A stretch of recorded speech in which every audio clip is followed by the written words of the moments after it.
Buenas y bienvenidos a Aprende TV. Si algo se caracteriza a la humanidad es en la capacidad para inventar herramientas que nos ayudan a sobrevivir o resolver problemas del día a día, puesto somos criaturas sorprendentes. Y justamente hoy hablaremos sobre 5 inventos que marcaron el siglo XX, acá en Aprende TV. Número 1. La penicilina.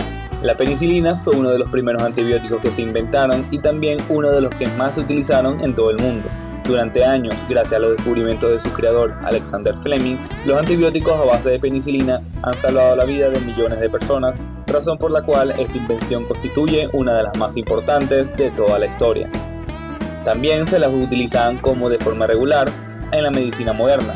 A finales de julio de 1928, antes de irse de vacaciones, Fleming dejó unas 50 placas inoculadas para que creciera una bacteria patógena, el estafilococo. A su regreso, el 3 de septiembre, en el desordenado laboratorio encontró una de estas placas contaminadas con un moho.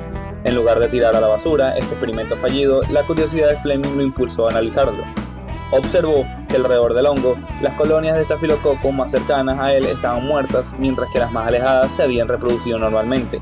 Inmediatamente se percató que el hongo, llamado Penicillium notatum, había liberado alguna sustancia bactericida que Fleming bautizó como penicilina. Número 2. Invención de las aeronaves. El avión fue resultado de una competencia implacable por ostentar la mayor proeza de todos los tiempos. Y como mencionamos al principio, el hombre siempre ha buscado la forma de innovar y crear. El francés Clement Ader diseñó y creó el primer avión, el Éole de Ader. Es considerado el 9 de octubre de 1890 como el primer avión autopropulsado de la historia en funcionar. Aterrizó tras un recorrido de 50 metros con todo y despegue. Esa fecha es la reconocida como la fecha inicial del nacimiento de la aviación en Europa, y 2 años más tarde repite la hazaña con el avión 2, con el cual consigue volar 200 metros. Del otro lado del mundo, en Estados Unidos, los hermanos Wright hacen un despegue tripulado el 17 de septiembre de 1903, con una duración de 12 segundos y recorriendo casi 37 metros. Volviendo a Europa, pero en 1906, el 23 de octubre, el brasileño Alberto Santos Dumont se trasladó 60 metros a una altura de 3 metros del suelo en el 14 bis, en las afueras de París. Ese logro lo convirtió en la primera persona en realizar un vuelo en un avión autopropulsado. Número 3. La Internet. Los inicios de la Internet nos remontan a los años 60. En plena Guerra Fría, Estados Unidos crea una red exclusivamente militar con el objetivo de que, en el hipotético caso de un ataque ruso, se pudiera tener acceso a la información militar desde cualquier punto del país. Esta red se creó en 1969 y se llamó ARPANET. En principio, la red contaba con 4 ordenadores distribuidos entre distintas universidades del país. 2 años después, ya contaba con 40 ordenadores conectados. Entonces, 2 investigadores crearon el protocolo TCP/PI, que se convirtió en el estándar de comunicaciones dentro de las redes informáticas. Actualmente seguimos utilizando dicho protocolo. ARPANET siguió creciendo y abriéndose al mundo, y cualquier persona con fines académicos o de investigación podía tener acceso a la red. Las funciones militares se desligaron de ARPANET y fueron a parar a MILNET, una nueva red creada por los Estados Unidos. La NSF, National Science Foundation, crea su propia red informática llamada NSF-NET, que más tarde absorbería ARPANET, creando así una gran red con propósitos científicos y académicos. El desarrollo de las redes fue abismal y se crean nuevas redes de libre acceso que más tarde se unen a NSF-NET, formando el embrión de lo que hoy conocemos como Internet. En 1985, la Internet ya era una tecnología establecida, aunque conocida por muy poco. El desarrollo de NSF-NET fue tal que hacia el año 1990 ya contaba con alrededor de 100.000 servidores. En 1990 deciden ponerle un nombre al sistema y lo llamaron World Wide Web, o WWW, tal y como lo conocemos hoy en día. Número 4. La televisión. Los primeros televisores que se pueden considerar comerciales fueron de tipo mecánico y se basaban en un disco giratorio, el disco de Nipkow, patentado por el ingeniero alemán Paul Nipkow en 1884, que contenía en una serie de agujeros dispuestos en espiral que se permitían realizar una exploración línea por línea a una imagen fuertemente iluminada. La resolución de los primeros sistemas mecánicos era de 30 líneas a 12 cuadros por segundo, pero fueron posteriormente mejoradas hasta alcanzar cientos de líneas de resolución e incluso incluir color. La televisión mecánica fue comercializada desde 1928 hasta 1924 en el Reino Unido, Estados Unidos y la URSS. Los primeros televisores comerciales vendidos por Baird en Reino Unido en 1928 fueron radios que venían con un aditamento para televisión consistente en un tubo de neón detrás de un disco de Nipkow y producían una imagen del tamaño de una estampilla, ampliada al doble por una lente.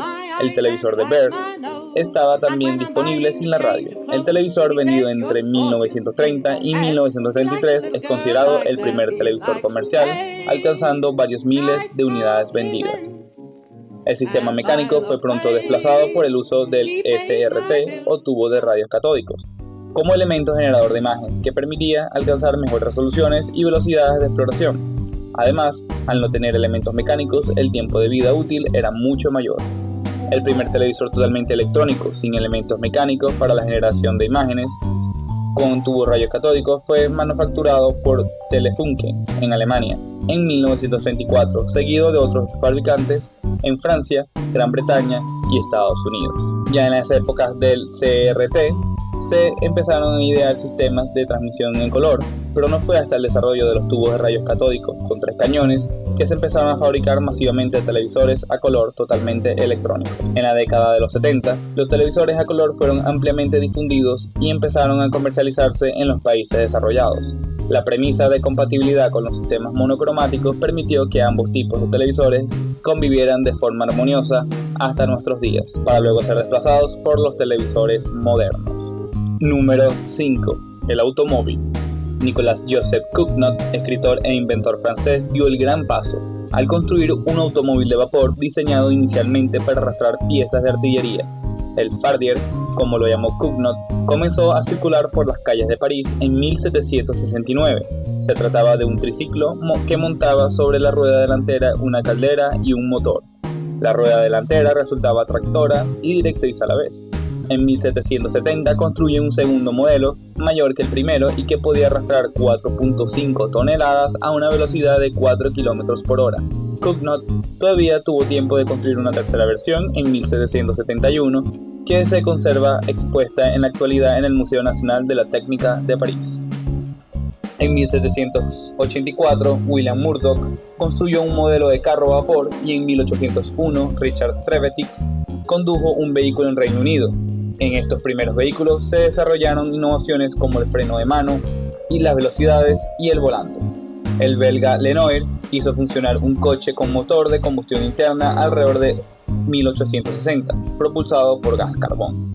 Alrededor de 1870, en Viena, el inventor Siegfried Marcus hizo funcionar el motor de combustión interna a base de gasolina, conocido como el primer coche de Marcus. En 1883, Marcus patentó un sistema de ignición de bajo voltaje que se implementó en modelos subsiguientes. En 1900, la producción masiva de automóviles ya había empezado en Francia y Estados Unidos. En 1908, Henry Ford comenzó a producir automóviles en una cadena de montaje, sistema totalmente innovador que le permitió alcanzar cifras de fabricación hasta entonces impensables. Como podemos ver, el ingenio humano parece no tener límites, puesto somos capaces de crear e innovar increíblemente, así sea por mera casualidad o por generaciones de investigadores y científicos. Sin duda alguna, el futuro nos traerá más invenciones increíbles. ¿Y tú? ¿Qué invenciones crees que son increíbles también? Deja tu comentario y cuéntanos, estaré encantado de leerlos. Se despide Aprende TV, sin antes recordarles que le den me gusta al video y se suscriban al canal si quieren más contenido como este, porque cada día está para aprender algo nuevo.